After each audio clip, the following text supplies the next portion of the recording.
देख रहे हैं डीसी न्यूज इंडिया और मैं हूँ आपके साथ दिव्या। तो आइए एक नजर डालते हैं अब तक की बड़ी खबरों पर। तो बड़ी खबरों में सबसे पहले बात करेंगे मेक्सिको की। मेक्सिको में एक दर्दनाक ट्रेन हादसे में कम से कम 13 लोगों की मौत हो गई, जबकि करीब 100 लोग घायल हो गए। ये हादसा रविवार 28 दिसंबर को दक्षिणी राज्य ओकासा के निजेटा शहर के पास हुआ, जहां इंटरनेशियल ट्रेन एक मोड़ पर पटरी से उतर गई। ट्रेन में चालक दल के 9 सदस्य समेत कुल 250 लोग सवार थे। मेक्सिकन नौसेना की हादसे की पुष्टि करते हुए बताया कि 139 लोग सुरक्षित हैं और 98 लोग घायल हो गए हैं। राष्ट्रपति रणबीर सिंह ने भी बताया कि 5 घायलों को हालत गंभीर है। उन्होंने अधिकारियों को मौके पर जाकर पीड़ित की मदद के निर्देश दिए।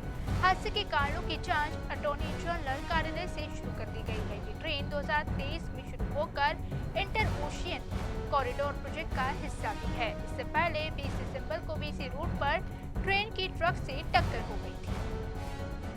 बड़ी खबरों में बात करेंगे उन्नाव दुष्कर्म की। उन्नाव दुष्कर्म मामले में दोषी पूर्व विधायक कुलदीप सिंह सेंगर की उम्र कैद की सजा निलंबित किए जाने के खिलाफ सीबीआई की अपील पर आज सुप्रीम कोर्ट में सुनवाई होनी है। ये मामला 2017 का है, जिसमें नाबालिग से दुष्कर्म का आरोप साबित हुआ था।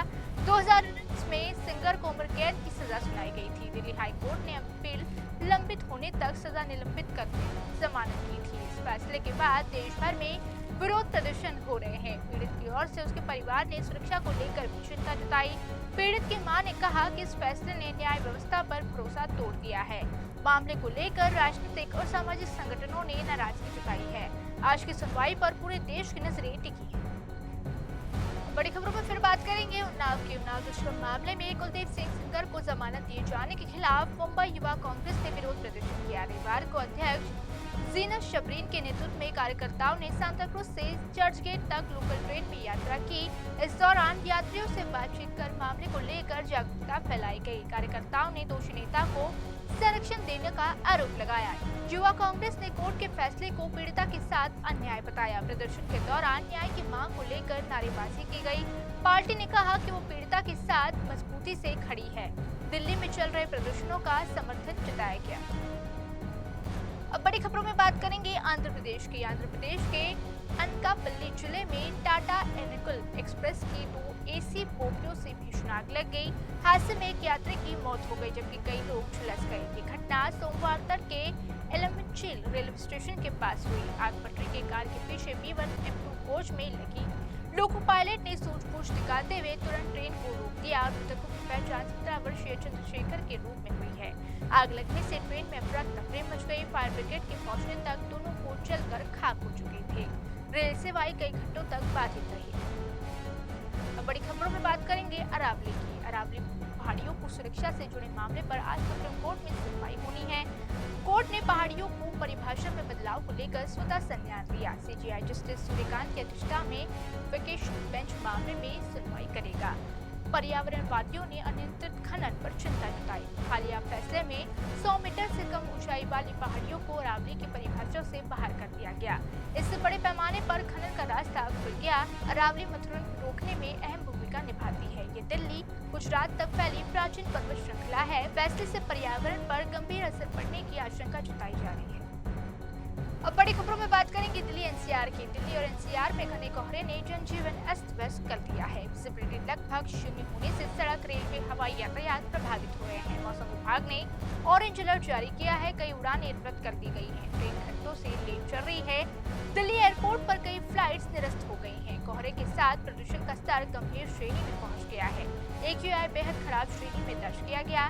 लोगों को यात्रा से बचने की सलाह दी गई। बच्चों और बुजुर्गों के लिए स्थिति ज्यादा खतरनाक बन गई है। अब बड़ी खबरों में बात करेंगे ऑल इंडिया मुस्लिम जमात की।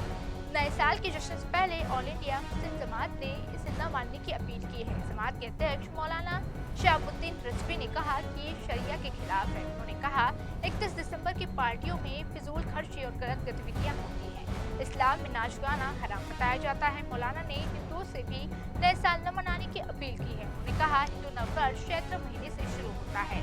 रिजवी ने कहा कि धार्मिक नियमों का पालन जरूरी है। बयान के बाद देश भर में चर्चा मच गई है। अब बड़ी खबरों में बात करेंगे वृंदावन की। नए साल से पहले वृंदावन में श्रद्धालुओं की भारी भीड़ उमड़ पड़ी है। बाकी बिहारी मंदिर में आसपास हालात बेकाबू हो गए हैं। गलियों में तिल रखने की जगह नहीं बची है। धक्का मुक्की से बुजुर्गों और बच्चों को परेशानी हो रही है। कई किलोमीटर लंबा जाम लगा हुआ है। मंदिर सीमित में 5 जनवरी तक नहाने की अपील की गई है। प्रशासन ने इसे जानलेवा स्थिति बताया है। श्रद्धालु से घर बैठने की अपील की गई है। सुरक्षा को देखते हुए विशेष इंतजाम किए जा रहे हैं। अब बड़ी खबरों में बात करेंगे ऋषिकेश की। ऋषिकेश में वन भूमि सर्वे के विरोध में स्थानीय लोगों ने जमकर हंगामा किया। प्रदर्शनकारियों ने हरिद्वार हाईवे और रेलवे ट्रैक जाम कर दिया। पुलिस ने भीड़ हटाने के लिए हल्का फुल्का बल प्रयोग किया। इसके बाद हालात और भी बिगड़ गए। पथराव शुरू हो गया। कई पुलिसकर्मी घायल हो गए। रेलवे संपत्तियों को नुकसान पहुंचा है। कई ट्रेनें घंटों तक लेट चल रही हैं। सुप्रीम कोर्ट के आदेश पर सर्वे किया जा रहा है। स्थानीय लोग अतिक्रमण हटाने का विरोध कर रहे हैं। स्थिति पर कड़ी नजर बनाई हुई है। उत्तराखंड के देहरादून में त्रिपुरा के छात्र एंजल चकमा की बेरहमी से हत्या ने देश भर में आक्रोश पैदा कर दिया है। ये मामला पूर्वोत्तर छात्रों की सुरक्षा को लेकर नई बहस छेड़ दे रहा है। पुलिस ने त्वरित कार्रवाई करते हुए अब तक 5 आरोपियों को गिरफ्तार किया है। एक आरोपी के नेपाल भागने की आशंका जताई जा रही है, जिस पर इनाम घोषित किया गया। मुख्यमंत्री पुष्कर सिंह धामी ने मृतक के पिता तरुण प्रसाद चकमा से फोन पर बातचीत की। सीएम ने परिवार को भरोसा दिलाया कि दोषियों को कड़ी सजा दी जाएगी। उन्होंने कहा, उत्तराखंड सरकार पीड़ित परिवार के साथ खड़ी है। घटना के बाद केंद्रीय गृह मंत्री अमित शाह और रक्षा मंत्री राजनाथ सिंह ने भी बातचीत की। 9 दिसंबर को नस्लीय गलियों के बाद एंजल पर जानलेवा हमला किया गया। 16 दिन तक जिंदगी से लड़ने के बाद 25 दिसंबर को एंजल की मौत हो गई। अब बड़ी खबरों में बात करेंगे महानगर पालिका चुनाव की। महाराष्ट्र में महानगर पालिका चुनाव 2026 से पहले राजनीति में बड़े उलटफेर देखने को मिल रहे हैं। पिंपरी चिंचवड़ में अलग अलग राह पर चल रहे शरद पवार और अजित पवार एक साथ आते नजर आ रहे हैं। इस गठबंधन को लेकर उद्धव ठाकरे गुट के सांसद संजय राउत ने सवाल खड़े किए हैं। राउत ने कहा, बीजेपी के साथ रहने वाले अजित पवार शरद पवार के साथ गठबंधन कैसे कर सकते हैं। उन्होंने कहा, इसका जवाब शरद पवार को देना होगा। संजय राउत ने साफ किया कि मुंबई का सौदा किसी भी कीमत पर नहीं होने देंगे। उन्होंने इसे बीएमसी चुनाव का मुख्य एजेंडा बताया। राउत ने अजित पवार पर भी निशाना साधा। कहा, इस गठबंधन का जवाब उन्हें अमित शाह को देना होगा। महाराष्ट्र की सियासत में ये युति कई नए सवाल खड़े कर रही है।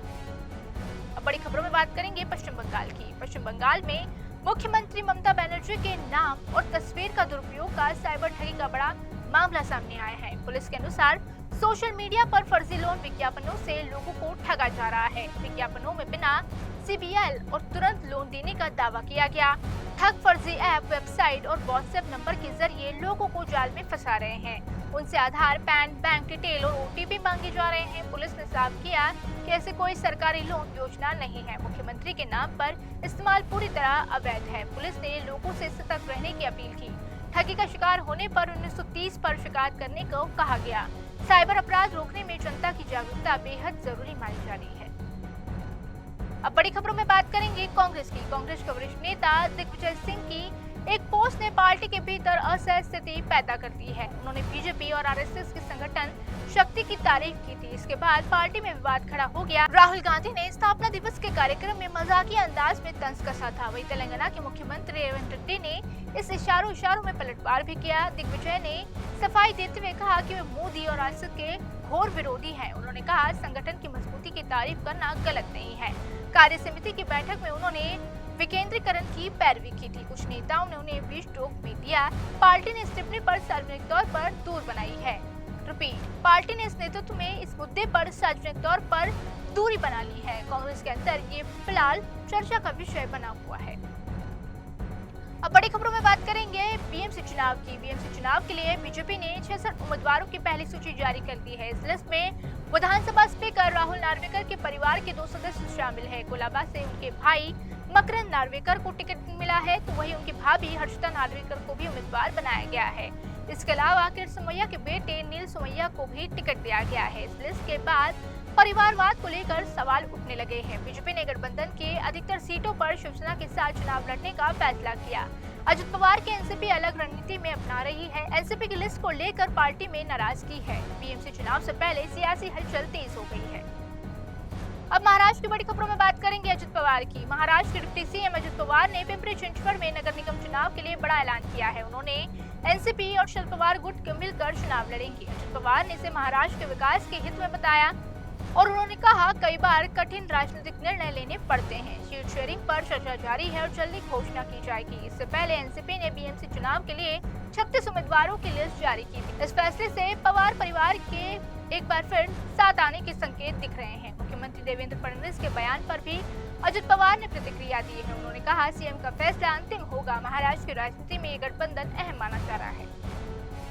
अब बड़ी खबरों में बात करेंगे पालघर की। महाराष्ट्र के पालघर जिले में 36 वर्षीय महिला कल्पना सोनी की निर्मम हत्या से सनसनी फैल गई है। आरोप है कि पति और ननद ने मिलकर इस वारदात को अंजाम दिया है। हत्या के वक्त महिला को 6 साल की बेटी घर पर मौजूद थी। बच्ची ने पूरी घटना अपनी आंखों से देखी। पुलिस के मुताबिक हत्या पूरी तरह पूर्व नियोजित थी। क्लोरीफॉर्म और जहरीले इंजेक्शन के इस्तेमाल किए जाने की आशंका है। आरोपियों ने सबूत मिटाने की कोशिश की। पुलिस ने पति महेश, ननद दीपाली को गिरफ्तार कर लिया है। दोनों को पुलिस हिरासत में भेज दिया गया है। बच्ची का बयान इस केस में सबसे अहम सबूत माना जा रहा है। अब बड़ी खबरों में बात करेंगे आर्थिक राजधानी मुंबई की। मुंबई में 68 वर्षीय महिला के साथ डिजिटल अरेस्ट के नाम पर करोड़ों की ठगी का मामला सामने आया है। ठगों ने खुद को पुलिस और सीबीआई अधिकारी बताकर महिला को डराया। मनी लॉन्ड्रिंग केस का झांसा देकर पैसे ट्रांसफर करा लिए। महिला को फर्जी ई कोर्ट सुनवाई में भी पेश किया गया। एक शख्स ने खुद को सीबीआई बताकर वीडियो कॉल पर धमकाया। डर के चलते महिला से करीब 3.8 करोड़ रुपए की ठगी की गई है। वेस्ट साइबर पुलिस ने इसकी जांच शुरू कर दी। गुजरात से एक आरोपी को गिरफ्तार किया गया है। मास्टरमाइंड विदेश से ऑपरेट कर रहे हैं। पुलिस ने लोगों को ऐसे कॉल से सतर्क रहने की अपील की है। अब बड़ी खबरों में बात करेंगे एआईएमआईएम की।